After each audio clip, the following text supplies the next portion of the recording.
పిల్లలుగా ఉన్నప్పుడు సార్ వాళ్ళ ఏజ్ లో వాళ్ళ పిల్లలుగా ఉన్నప్పుడు సార్ కపిల్దోలు వ్యవసాయం చేశారు చిన్నప్పుడు. అంటే మనకు ఆహారం ఎవరు పండిస్తున్నారు? రైతులు పండిస్తున్నారు. మనం ఆరోగ్యంగా ఉండాలంటే ఎవరు బాగా స్నేహితులుగా ఉండాలి? రైతులు కదా. రైతులు బాగుంటే మనం ఆరోగ్యంగా ఉంటాం.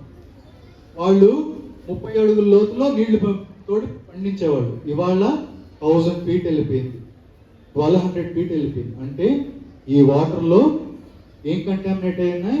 ఆయిల్స్, మీథేన్, క్లోరైడ్, క్లోరిన్ లాంటి ఇలా హెవీ కంటెంట్స్ అన్ని ఉండిపోయినాయి. మీ అమ్మా నాన్నని అడగండి, భూగర్భ జలాలు ఎందుకు ఇంత అడుగుంటుగా లోతుగా వెళ్ళిపోయాయి? వర్షం పడుతుందా? వర్షం ఏమవుతుంది? వెళ్ళిపోతుంది. మనం ప్లాస్టిక్ ఎక్కడ వేస్తున్నాం? రోడ్ల పైన వేస్తున్నాం. రోడ్ల ప్లాస్టిక్ కరుగుతుందా? భూమిలో ఎన్ని సంవత్సరాలు పడుతుంది ప్లాస్టిక్ కరగడానికి?